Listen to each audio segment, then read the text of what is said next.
जिन विश्वासियों के ऊपर अभिषेक नहीं है,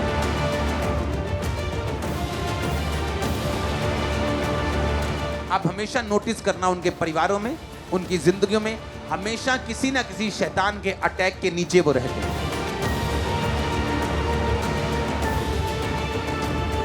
क्योंकि बाइबल कहती है आपकी लाइफ में मसा है तो शैतान आपकी लाइफ के ऊपर काम नहीं करता।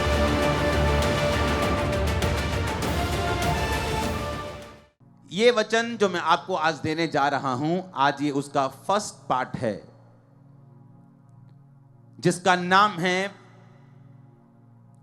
परमेश्वर का अभिषेक। इसका हेडिंग होगा अनॉइंटिंग ऑफ गॉड। वो कैसे आता है, परमेश्वर का अभिषेक क्या काम करता है, परमेश्वर का अभिषेक मुझे क्यों चाहिए, परमेश्वर अपना अभिषेक क्यों देता है, मुझे वो अभिषेक कैसे संभाल के रखना है। ये सारे विषयों के ऊपर आज हम बात करेंगे। अभिषेक क्यों आता है, परमेश्वर अपना अभिषेक मुझे क्यों देना चाहता है, या परमेश्वर का अभिषेक। आज एक चर्च में एक बंदा अपनी फाइनेंशियल ब्लेसिंग के लिए आया है। किसी का डाइवोर्स होना है, वो कहता है मेरा डाइवोर्स कैंसिल हो जाए। कोई कहता है मेरा एक्सीडेंट हो गया था, मुझे मेरी टांग सीधी हो जाए। कोई बोलता है मेरा बच्चा मंदबुद्धि पैदा हुआ है, जिस तरह बाकी बच्चे चल रहे हैं ये भी मेरा भी चले। आपकी प्रेयर रिक्वेस्ट अलग अलग हो सकती है। एक ही फैक्ट्री के अंदर आपका सूट भी बनता है, सलवार भी बनती है, आपकी चुन्नी भी बनती है, आपकी पैंट भी बनती है, आपकी शर्ट भी बनती है, आपका स्कार्फ भी बनता है, लेकिन शेप्स अलग अलग हैं, काम अलग अलग हैं। कोई सिर पे बांधते हैं, कोई जुराबे पांवों पे डालते हैं, लेकिन इन सब के पीछे कपड़ा एक ही है। या वो नायलॉन का हो सकता है, कॉटन का हो सकता है, हाँ, लेकिन एक ही कपड़ा है। यानी काम कपड़ा एक ही है, लेकिन उसकी शेप्स, उसके काम जो हैं वो अलग अलग हैं। अनॉइंटिंग एक ही है, लेकिन उसके काम अलग अलग हैं। जब मेरी जिंदगी में निराशा थी, जब ये आई, निराशा से मुझे बाहर निकाल दिया। जब बीमारी थी, बीमारी से बाहर निकाल दिया। जब अभिषेक चाहिए था कि मुझे मिनिस्ट्री करनी है, और मैं बातों की मिनिस्ट्री नहीं करना चाहता हूं। लोग बोलते हैं हमारी वचन की सेवकाई है, बहुत अच्छी बात है, सबसे टॉप की सेवकाई है, पर उस वचन को जिसको तुम प्रचार करते हो कि जीसस ने लंगड़े चलाए, जीसस ने मसा दिया, जीसस ने अंधों को आंखें दी, जीसस ने बहनों को सुनने की शक्ति दी, जीसस ने मुर्दों को, हॉस्पिटल से मरे हुए लोगों को उठा दिया, फिर वो हम कैसे प्रूफ करेंगे। हम जीसस का ये बोल के कि हम वचन की सेवा में हैं, प्रचार तो कर रहे हैं, लेकिन जीसस को दिखा नहीं पा रहे, जीसस को कंप्लीट डेमोन्स्ट्रेट नहीं कर पा रहे। ये परमेश्वर चाहता है कि ऐसा हो। बाइबल में जितने चेले परमेश्वर ने चुने, उनको कहा जाओ और लोगों को बताओ कि स्वर्ग का राज्य नजदीक आ गया है, इसलिए मन फिराओ। मन फिराने का मतलब है चेंज योर थिंकिंग। जो तुम सोचते हो कि सब रास्ते एक से हैं, परमेश्वर कहता अपनी सोच को बदल लो। क्योंकि हर बस दिल्ली नहीं जाती, हर ट्रेन लुधियाना नहीं जाती। जिस जगह जाना है उस जगह की स्पेशल ट्रेन में, स्पेशल बस में, या गाड़ी वाले को स्पेशल बताना पड़ेगा कि मुझे उसी जगह जाना है। सब सड़कें एक जैसी हो सकती हैं, लेकिन सब एक जगह नहीं पहुंचती। इसलिए अगर मुझे स्वर्ग में जाना है तो परमेश्वर ने कहा स्वर्ग का एकमात्र द्वार मैं हूं। बिना मेरे, बिना जीसस क्राइस्ट के कोई भी स्वर्ग नहीं जा सकता, कोई भी पिता के पास नहीं जा सकता। परमेश्वर यीशु मसीह ने कहा गो और लोगों को बताओ, जाओ कि मन फिराओ, चेंज योर थिंकिंग, अपनी सोच को बदल लो, क्योंकि परमेश्वर का राज्य निकट आ गया। कहते वो उसका क्या मतलब है जी, प्रभु का राज निकट आ गया, क्या वर्ल्ड वार 3 हो जाएगी, क्या न्यूक्लियर युद्ध हो जाएगा। परमेश्वर का राज निकट आ गया तो क्या मुझे दर्शन आएगा, क्या मेरा सिर घूमेगा, प्रभु का राज निकट आएगा, क्या मतलब है। यीशु मसीह ने कहा इसका मतलब यह है जाओ और लंगड़ों को चलाओ, जाओ मुर्दों को झिलाओ, जाओ कोड़ियों को शुद्ध करो, जाओ बहरों को सुनने की शक्ति दो। ताकि जब तुम ये लोगों को बोलो कि परमेश्वर तुम्हें अनंत जीवन देगा, स्वर्ग का राज्य देगा, ताकि धरती पर उनके प्रॉब्लम सॉल्व हों और उन्हें ये यकीन हो सके कि जो ये प्रीचिंग हो रही है, ये सबके जैसे नहीं है, ये जीवित परमेश्वर की है, जो ये कह रहा है कि अगर मैं धरती पर तुझे हील कर रहा हूं, तेरे काम कर रहा हूं, मैं तेरी पहुंच से बाहर नहीं हूं, इसका मतलब ऊपर भी जीवन है। अगर यहां वो असंभव काम कर रहा है जो कोई नहीं कर पाया, वो बेबी जो आईवीएफ नहीं कर पाया, आईयूआई नहीं कर पाया, मेडिसिन नहीं कर पाई, क्योंकि परमेश्वर ने चाहा नहीं कि वो हो, ताकि जब परमेश्वर का आत्मा छुए। हमने सुनी थी टेस्टमनी पिछले हफ्ते, सुनी कि नहीं? 19 साल से कोई बेबी नहीं, मेडिसिन के बाद चेंज, ओके, यहां मेडिसिन, कतर में मेडिसिन, फॉरेन में मेडिसिन, इलाज शुरू किया, बड़ा इलाज किया, दवाई चेंज की और बड़ा इलाज किया, आईयूआई, आईवीएफ सब फेल हो गया। क्या करें? चर्च के बारे में मालूम हुआ।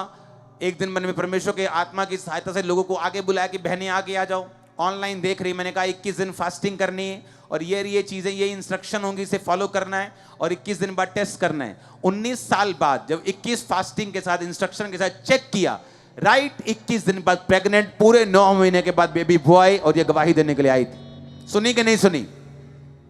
इसका मतलब क्या?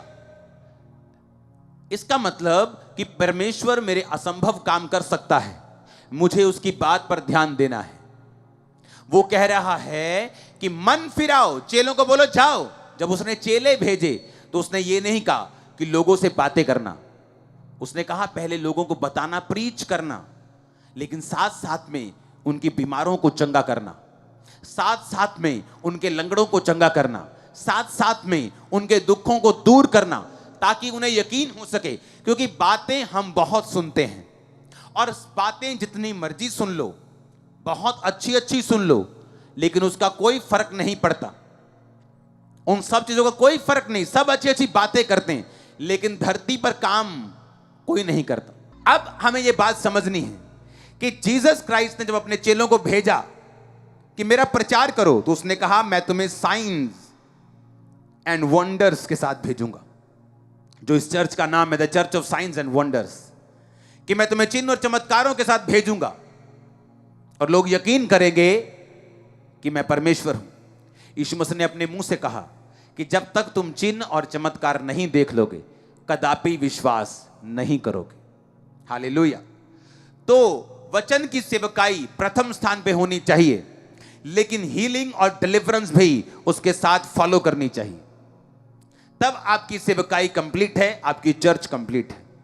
अब आपको यह बात मालूम होगी कि अगर यीशु मसीह ने अपने चेलों को भेजा, तो उसने सिर्फ बातों के साथ नहीं भेजा, उसने पावर के साथ भेजा, उसने अनॉइंटिंग के साथ भेजा। ओ, अब मुझे मालूम हुआ कि अगर मेरी लाइफ में अनॉइंटिंग नहीं है, तो मैं परमेश्वर का काम कंप्लीट नहीं कर सकता। अब एक बंदा जो बिजनेसमैन है, क्या करता है? मसा, अनॉइंटिंग आपकी लाइफ में क्या करती है? भजन संहिता 23 उसकी 5 आयत को पढ़ेंगे। आपने ये सुना कि आपको क्यों चाहिए? यीशु मसीह ने बिना मसीह के किसी को नहीं भेजा। क्यों ऐसा? हम पढ़ेंगे। भजन संहिता 23 उसकी 5 आयत। तू मेरे सताने वालों के सामने मेरे लिए मेज बिछाता है, तूने मेरे सिर पर तेल मला है, मेरा कटोरा उमड़ रहा है। जब भी तेल की बात होती है, मसीह की बात होती है। सब उपदेशक में प्रभु कहता है कि तेरे सिर पर तेल की घटी ना हो और तेरे वस्त्र उजले रहें। पुराने टाइम में जब भेड़ बकरे को चराने के लिए जाते थे, तो भेड़ों के ऊपर एक तेल लेकर उनकी स्किन के ऊपर वो तेल लगाते थे, ताकि जो इंसेक्ट्स हैं, जो मच्छर हैं, जो मक्खियां हैं, जो काटने वाले जीव जंतु हैं, जो खटमल हैं, उनको ना लड़ें और वो बीमार ना हों। क्योंकि जब उनके शरीर पर तेल नहीं होता था, जब मौसम आता था मच्छरों का, खटमल का, तो भेड़ें बीमार हो जाती थीं, दुर्बल हो जाती थीं और मर जाती थीं। और जो चरवाहे थे वो भेड़ों के ऊपर तेल लगाते थे, ताकि जो भेड़ें हैं वो स्वस्थ रहें। जिन विश्वासियों के ऊपर तेल नहीं है, जिन विश्वासियों के ऊपर मसा नहीं है, जिन विश्वासियों के ऊपर अभिषेक नहीं है, आप हमेशा नोटिस करना उनके परिवारों में, उनकी जिंदगियों में हमेशा किसी ना किसी शैतान के अटैक के नीचे वो रहते हैं। या उनका परिवार, परिवार नहीं तो शरीर, शरीर नहीं तो फाइनेंस, फाइनेंस नहीं तो बच्चे, बच्चे नहीं तो कुछ ना कुछ प्रॉब्लम, मेजर प्रॉब्लम उनको रहती है। क्योंकि बाइबल कहती है जहां पर तेल की कमी होगी, अगर आपके रसोई में, जो आप रसोई का बर्नल होता है, जब वो गर्म होता है, जल रहा होता है, कोई मक्खी उस पर आके नहीं बैठ सकती। लेकिन जब वो ठंडा हो जाता है तो मक्खियां उस पर आकर बैठ सकती है और उसको गंदा कर सकती हैं। अगर आपकी स्पिरिचुअल लाइफ गर्म है, अगर आपकी आत्मिक जिंदगी गर्म है, आपकी लाइफ में मसा है, तो शैतान आपकी लाइफ के ऊपर काम नहीं कर पाता। वो दूर से आपको तंग करने की कोशिश कर सकता है, अटैक करने की कोशिश कर सकता है, लेकिन आपकी लाइफ में बैठकर मन बनाकर बैठकर वो काम नहीं कर पाता, क्योंकि गर्म जगह के ऊपर शैतान कभी भी बैठ नहीं सकता। आमीन। अब यहां पे परमेश्वर का वचन कहता है कि तूने मेरे सिर पर तेल मला है। ये दाऊद कह रहा है। तेल का मतलब है मसा। दाऊद को 3 बार मसा किया गया। पहली बार जब वो 15-16 साल का था, शमूएल नबी आया, उसके बड़े भाई को बोला, उसके जब बाप को बोला कि तेरे एक बेटे को मसा करना है, उसने कहा ठीक है। बड़ा बेटा आया, रिजेक्ट। बड़ा छोटा आया, रिजेक्ट। 7 आए, रिजेक्ट। प्रभु कहता मैंने नहीं चुना, मैं इनको परख कर खोटा पाया, ये मेरे सामने पापी हैं, कोई व्यभिचार में है, कोई चोरी करता है, कोई लड़ाई करता है। परमेश्वर ने कहा मैं इनको अच्छा नहीं समझता हूं। दाऊद आया, परमेश्वर ने कहा यही है। बाइबल कहती है जब दाऊद पे पहला अभिषेक आया, उसके सिर पर जब शमूएल ने तेल डाला तो पहला मसा उसके जीवन में आया। आपकी लाइफ में पहला मसा आता है जब आप विश्वासी बन जाते हैं। वो पहला मसा किस लिए होता है? आपको मसा करता है पाप को मना करने के लिए। आप पाप को मना करते हैं, नहीं मुझे ये नहीं करना, अब मुझे ब्लू फिल्म नहीं देखनी, अब मुझे गंदे काम नहीं करने, अब मुझे शराब नहीं पीनी। क्योंकि जो मस्सा आपके ऊपर आया है, आप नहीं चाहते कि वो मस्सा करप्ट हो जाए, वो मस्सा गंदा हो जाए। मस्से को ओरिजिनल भाषा में क्या कहते हैं फोटो में देखेंगे। मसा शब्द को, इसका मतलब है मसा शब्द का करिश्मा। बोलो करिश्मा, फिर से बोलो करिश्मा। आपको मालूम करिश्मा का मतलब क्या? करिश्मा का मतलब है एक स्पेशल इंडाउमेंट, एक अनॉइंटिंग, एक अंक्शन, एक ऐसी सामर्थ्य जो चमत्कार कर सके। और यह शब्द निकला है क्रियो से। इसके अगला शब्द पढ़ेंगे, क्रियो। इसका मतलब है टू स्मीयर और रब विद ऑयल। मसे का मतलब है तेल के साथ आपको रगड़ देना, यानी किसी की बॉडी पर तेल रगड़ना। अगर आपकी बॉडी, एक बच्चे के ऊपर हम तेल रगड़ दें, उसकी बॉडी के ऊपर, हम बोलते हैं मालिश करेंगे तो उसकी बॉडी स्ट्रांग रहेगी। अगर वो तेल से जो लिपटी बॉडी है, अगर वो मिट्टी में चला जाए, वो तेल खराब हो जाएगा कि नहीं हो जाएगा? बोलो हां कि ना? होगा कि नहीं होगा? अनॉइंटिंग, परमेश्वर कहता है टू रब विद ऑयल। ये रब विद, ये इस तरह काम करती है जिस तरह आपने अपने शरीर पर एक तेल मला, एक क्रीम मली। फिर आप, अगर आपने, बहनें जानती है, अगर वो फाउंडेशन लगा रही हैं या क्रीम लगा रही हैं, फिर वो मिट्टी से बचती हैं। बचती कि नहीं बचती? फिर आप लेबर करने तो नहीं जाती, क्योंकि आपने चेहरे पे वो क्रीम लगाई। परमेश्वर कहता है वो रब विद ऑयल। तेल, मसे का मतलब है एक व्यक्ति को ऑयल से रगड़ना। अगर आप परफ्यूम की दुकान पे काम करें तो आप चाहे सारा दिन परफ्यूम वहां पे ना लगाएं, आप लोगों को दिखा रहे, बहन जी यहां देखो जी, पाजी यहां देखो जी, लेकिन जब आप शाम को परफ्यूम की दुकान से निकलेंगे, आप खुद भी परफ्यूम से आपकी स्मेल आ रही होगी आपकी बॉडी से। उसी तरह से जब एक व्यक्ति आत्मिक संगति में आ जाता है, जब एक व्यक्ति आत्मिक चर्च में आ जाता है, जब एक व्यक्ति अनॉइंटेड लोगों की संगति में आ जाता है, वो चाहे खुद अनॉइंटिंग उसके पास ना हो, पर उस अनॉइंटिंग वाले माहौल में रहने के कारण वो मसा उसकी जिंदगी पर भी आना शुरू होता है और मसा काम करना शुरू होता है। अब चाहे वो बंदा परफ्यूम की दुकान में काम करने वाला परफ्यूम ना लगाए सारा दिन, पर उसने इतनी बार परफ्यूम लोगों पे लगाया है कि वो उसकी बॉडी पर भी आ चुका है, उसके स्वेटर पे, उसकी पैंट पे भी आ चुका है, उसकी स्किन पे भी लग चुका है। और जब वो बाहर निकलेगा उसकी बॉडी से स्मेल आ रही होगी और लोग पूछेंगे कौन सा परफ्यूम लगाया, बोलेगा नहीं लगाया। उसी तरह से परमेश्वर कहता है जो लोग आत्मिक लोगों की संगति में रहेंगे, बाइबल कहती है जब शाऊल को मसा किया गया शमूएल के द्वारा, दाऊद से पहले, और शाऊल ने कहा रास्ते में जाएगा तो तुझे नबियों का दल मिलेगा, और बाइबल कहती है जब वो गया तो उसे एक दल मिला, और जैसे ही वो उस दल में घुसा, उस संगति में घुसा, वो भी नबूवत करने लगा। तो क्या कहावत चली, क्या शाऊल भी नबियों का है? ये कहावत इसलिए चली क्योंकि शाऊल जो था वो परमेश्वर का जन उस तरह से नहीं चुना गया था, वो मेरी तरह नहीं चुना, वो राजा होने के लिए चुना गया था, उसकी कॉलिंग अलग थी। पर बाइबल कहती है उस संगति में रहने के कारण वो भी वही कर पाया जो सामर्थी लोग कर रहे थे।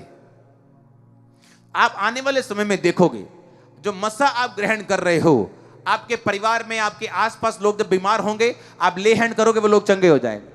मैं सच कह रहा हूं, क्योंकि जैसे जैसे आप रोज हर Thursday Sunday online prayer mountain पे आप उस फायर को ग्रहण करते जा रहे हो, आपको नहीं मालूम, जो परफ्यूम की दुकान पे काम करता है उसे नहीं मालूम मेरी बॉडी से परफ्यूम की स्मेल आ रही, उसे वो नॉर्मल काम है, वो करता जा रहा है, लेकिन जैसे वो बाहर निकलता है लोग उसे नोटिस करते हैं कि इससे बहुत अच्छी स्मेल आ रही। आप जैसे जाएंगे बाहर, आपके वर्क प्लेस पे, आपकी जॉब पे, आपके कैरियर पे, आपके काम पे, आपके बिजनेस पे, आप जो भी काम करते हो उस काम पे लोग नोटिस करेंगे कि आपकी लाइफ के ऊपर परमेश्वर का अभिषेक है, आपकी लाइफ के ऊपर परमेश्वर का मसा है, आपकी लाइफ के ऊपर परमेश्वर की अनॉइंटिंग है, उसकी शक्ति आपके ऊपर, आप वो नोटिस करेंगे। हालेलुया। अब मुझे क्या समझना है, परमेश्वर कहता है मैंने तेरे सिर पे तेल मला है और मेरा कटोरा कहता उमड़ रहा है। जब एक व्यक्ति की लाइफ के ऊपर तेल आता है, बाइबल कहती है उसका कटोरे का मतलब है आपकी लाइफ की ब्लेसिंग। कटोरे का मतलब है मेरा कटोरा क्या है? मेरा कटोरा ये चर्च है, ये मिनिस्ट्री है, मेरी लाइफ है, मेरी फैमिली है, मेरी ब्लेसिंग्स हैं, ये मेरा कटोरा है। दाऊद कहता मेरा कटोरा उमड़ रहा है, यानी जो कुछ भी मेरे पास है, मेरी चर्च ओवरफ्लो है, मेरा फाइनेंस ब्लेस हो रहा है। आप मेरी बात समझ रहे कि नहीं? आपकी जॉब है, आप फेवर पा रहे हैं। लोग बोलते हैं कि मैंने प्रेयर माउंटेन पे प्रेयर रिक्वेस्ट भेजी थी, मेरे जितने जनों ने भेजी इटली के वीजा के लिए, किसी का वीजा नहीं आया, सिर्फ मेरा वीजा आया है और मेरी प्रेयर रिक्वेस्ट सिर्फ वहां पड़ी है। क्या मतलब हुआ इसका? इसका मतलब कहता तूने मेरे सिर पे तेल मला है, मेरा कटोरा कि मेरे साथियों का, कि मेरे रिश्तेदारों का, मेरा कटोरा क्या है?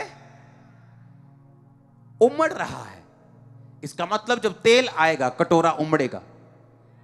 जब अभिषेक एक बिजनेसमैन पे आता है, रियल अभिषेक, परमेश्वर उसकी हदों को बढ़ाता है।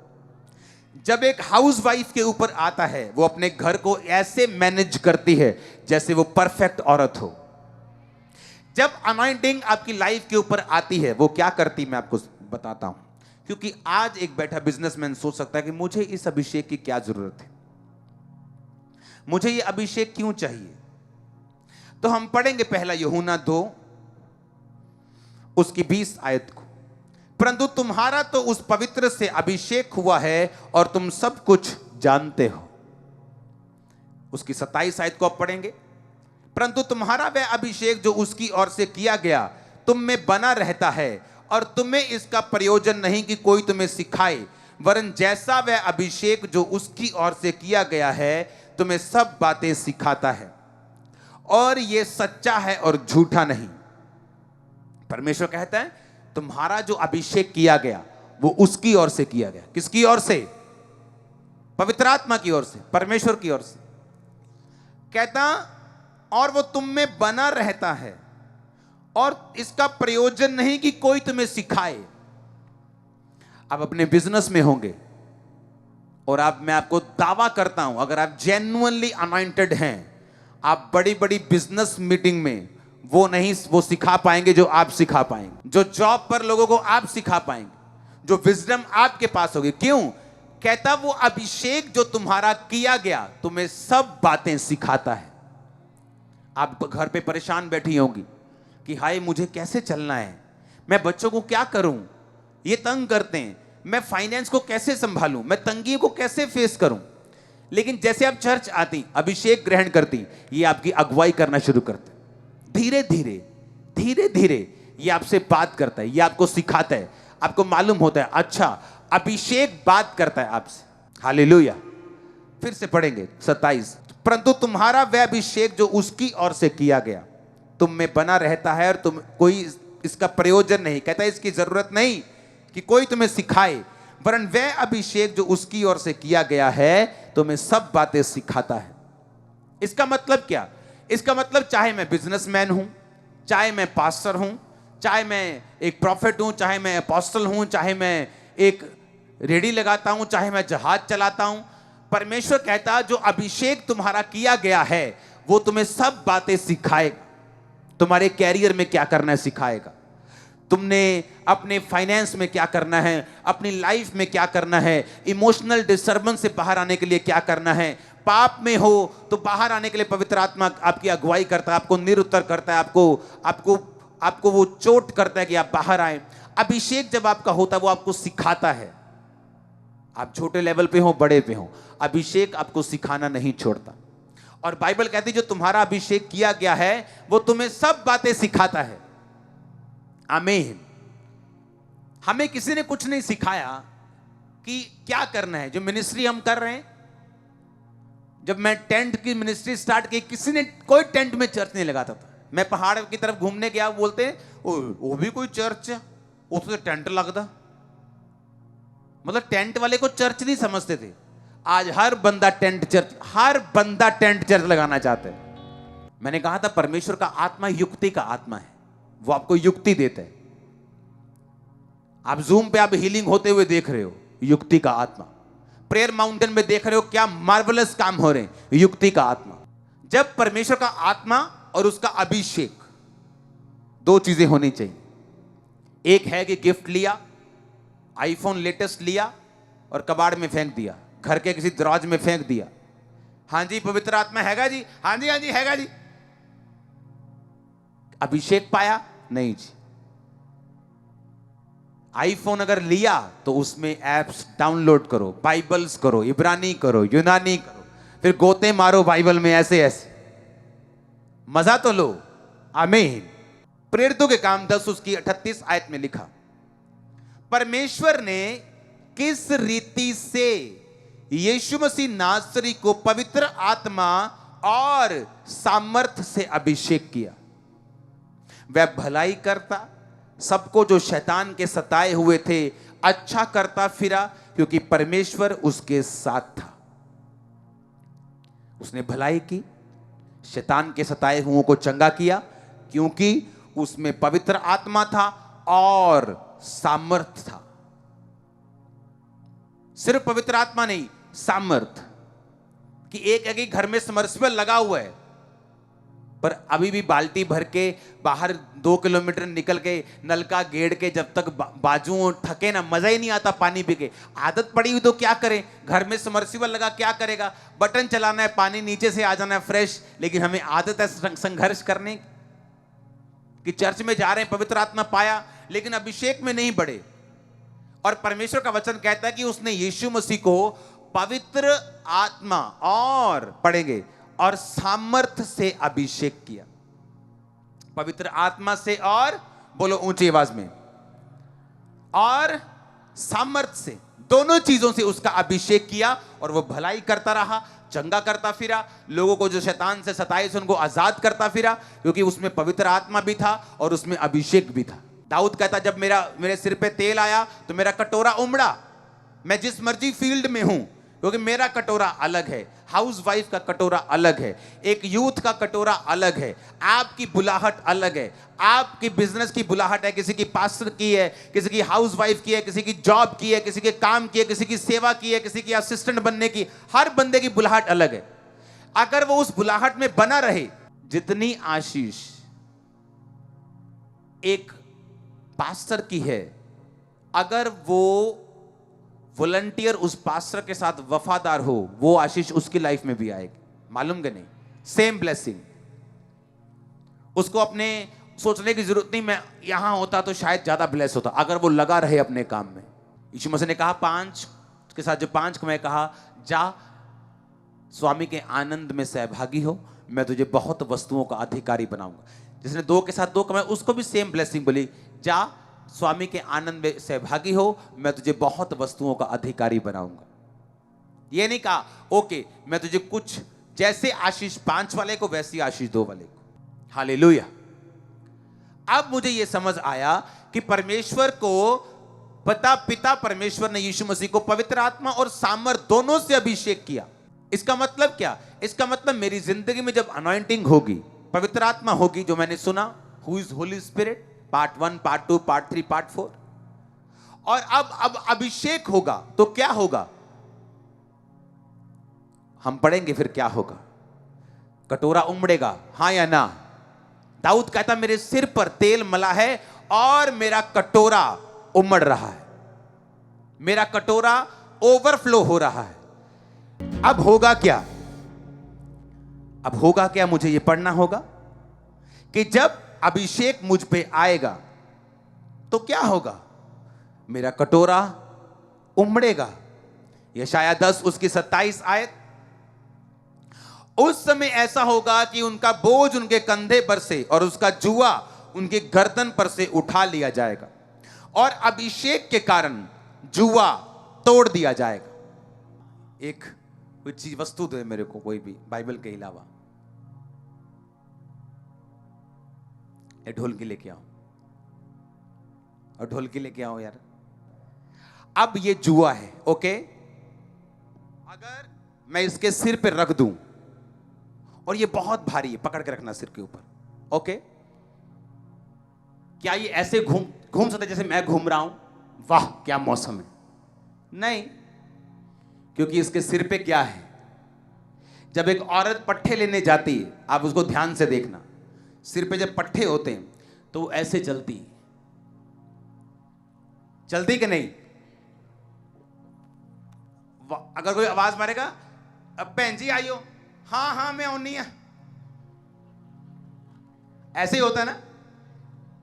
हाँ और कितना, हाँ बस ठीक है, बंदा उधर खड़ा है, हाँ हाँ आउनी है मैं। क्यों? सिर पे क्या है और कंधे पे क्या है?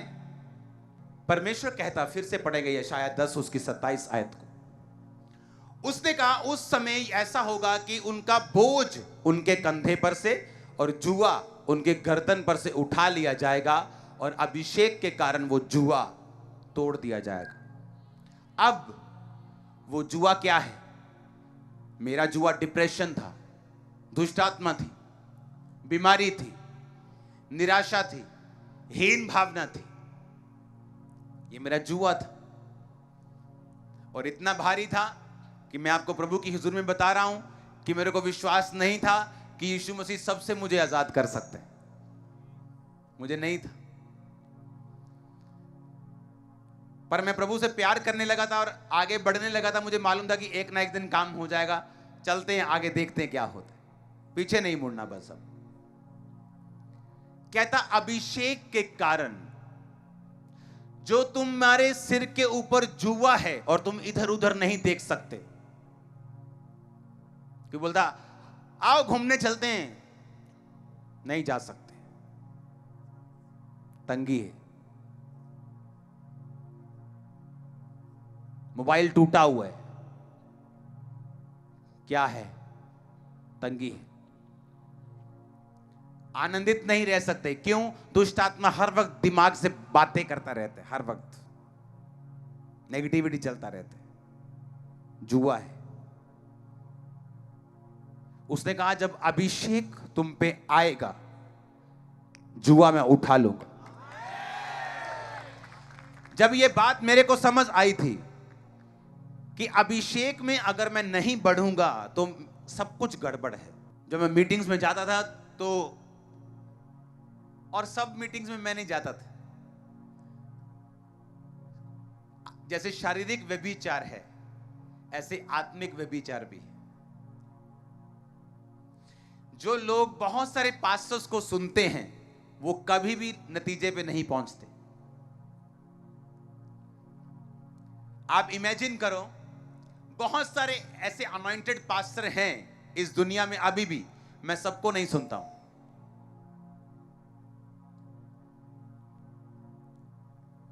इसीलिए जब भी आप इस मिनिस्ट्री का रिजल्ट देखोगे, हमेशा एक एक्स्ट्रा पॉइंट पे देखो। आपने कभी नोटिस किया, जो भी परमेश्वर का आत्मा शुरू करता है वो कैसे फैलता है? सुनो मेरी बात।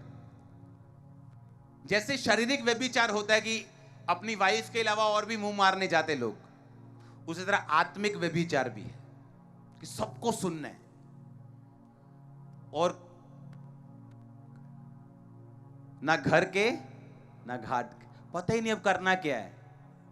किसी का ए सुन लिया, किसी का बी, किसी का सी, और खुद ब्लैंक है, कुछ नहीं मालूम।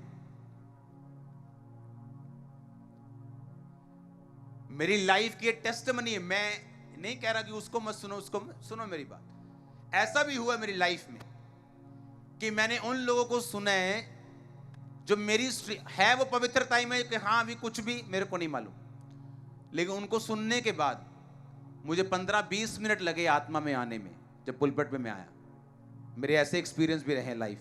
15-20 मिनट लग गए मेरे को आत्मा में आने के लिए, रियलिटी में आने के लिए, और मैंने तब फैसला किया कि मैं सबको नहीं सुनूंगा। इसलिए आप देखते हैं कि जब आप पवित्र आत्मा के चलाए चलते हैं, और जैसे पति एक है, बाप एक है, यीशु मसीह एक है, और आप एक लाइन को फॉलो करते हैं, मिनिस्ट्री को फॉलो करते हैं, जब पवित्र आत्मा आपकी लाइफ में होता है वो आपसे बात करता है।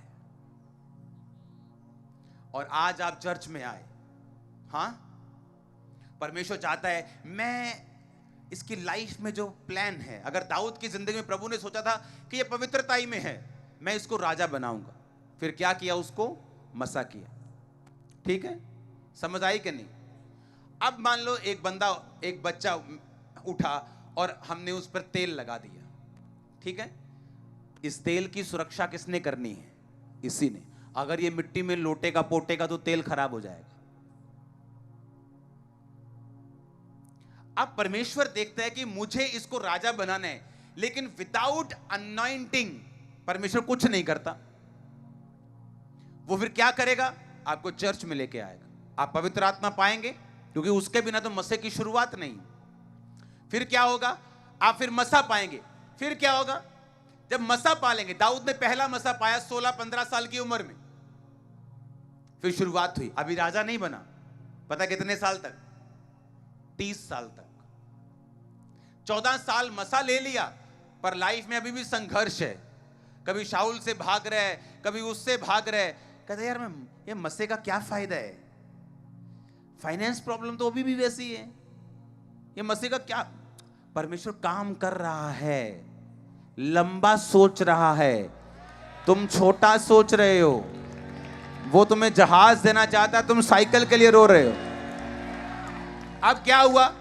परमेश्वर ने देख लिया, क्योंकि जो मसा आपको मिलता है, परमेश्वर ने कहा मेरा राज राई के दाने के समान है, यानी मैं तुम्हें राई का दाना दूंगा, पेड़ तुम बनाओगे, उसे सींचोगे, रक्षा करोगे।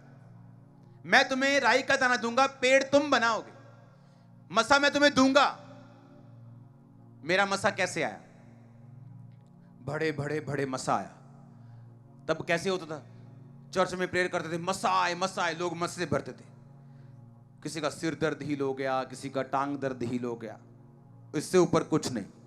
उस मसे में वफादारी, फेथफुलनेस, प्रार्थना नहीं, डिस्करेज नहीं होना अगर रिजल्ट नहीं आया, बढ़ते रहना, आगे जाना, और आगे और आगे, काम होने शुरू, आगे और आगे। आपके सामने ही अभी क्या हो रहा है, और सोचो आगे क्या होगा, उससे आगे क्या होगा। मेरी ये विश है प्रभु के सामने कि मुर्दों की प्रेयर लाइन होनी चाहिए। ये मेरी प्रेयर है। कब पहुंचूंगा ये? By God's grace, hallelujah. वो मसा एक बार मिल गया, अब उसकी सुरक्षा करनी है। ब्लू फिल्म मिट्टी है, मसे पे आ गई, खराब कर देगी। शैतान क्यों चाहता है कि आप ब्लू फिल्म देखें? वो क्यों चाहता है आप शराब पिएं? वो क्यों चाहता है आप गलत रिलेशनशिप में जाएं? वो क्यों चाहता है आप लंगर प्रसाद में जाएं? क्या? क्योंकि जो मसा आया है, शैतान चाहता है उसे करप्ट कर दिया जाए, इमीडिएटली करप्ट किया जाए।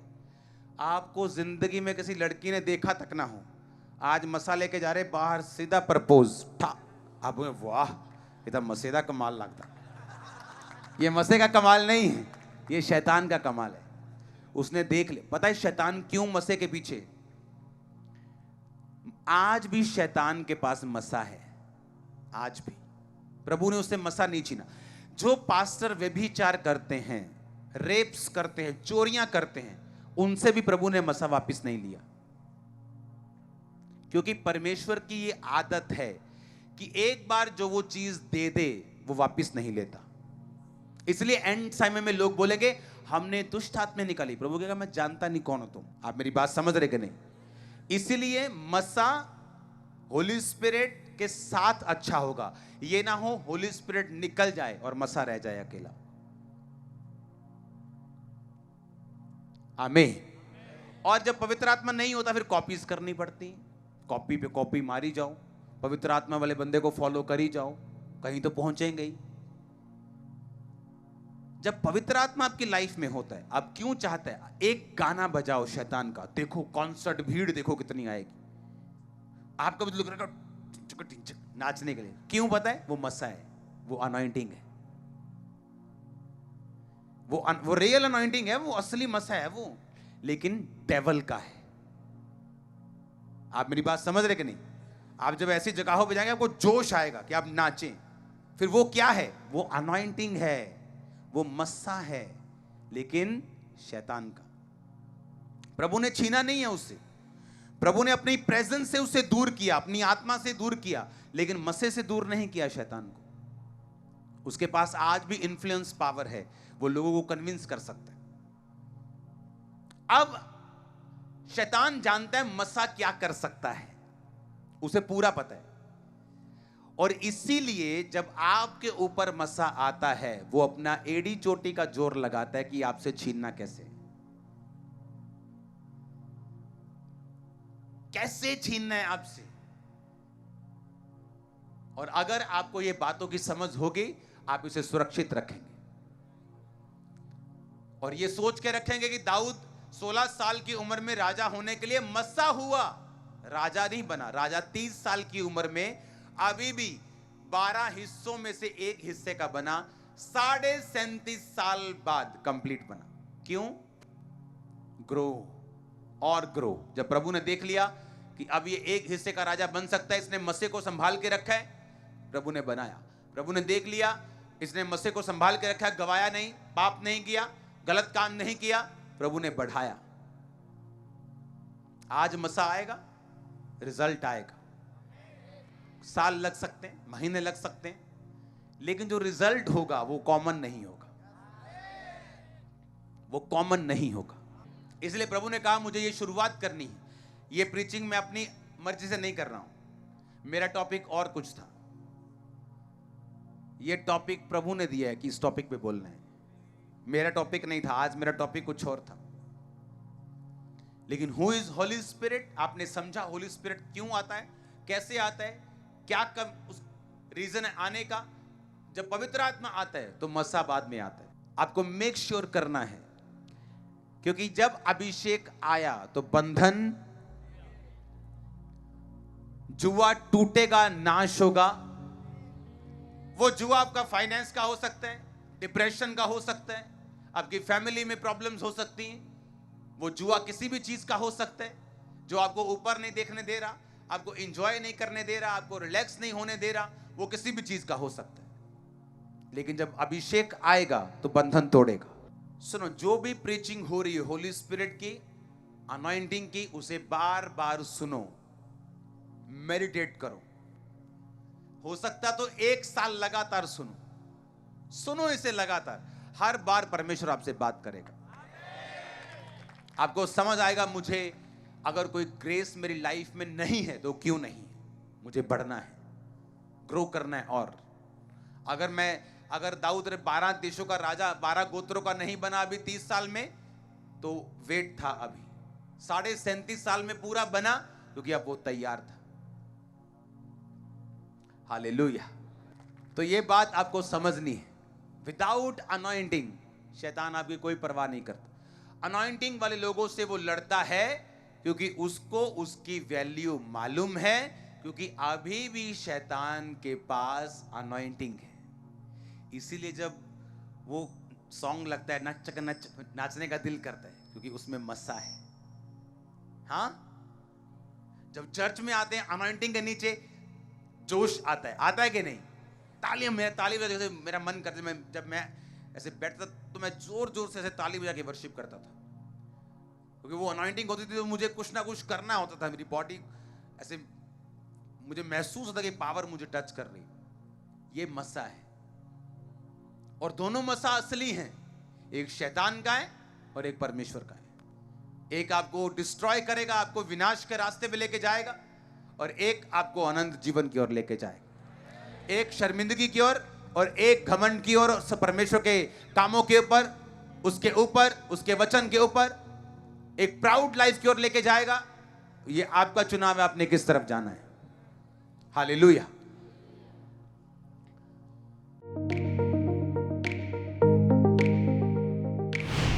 परमेश्वर के दास के द्वारा दिए गए जीवित वचनों और गहरे आत्मिक भेदों को जानने के लिए आप हमारे YouTube चैनल को अभी सब्सक्राइब करें और बेल आइकन को दबाना ना भूलें, ताकि हर एक नई अपडेट और अनाउंसमेंट सबसे पहले आप तक पहुंच सके।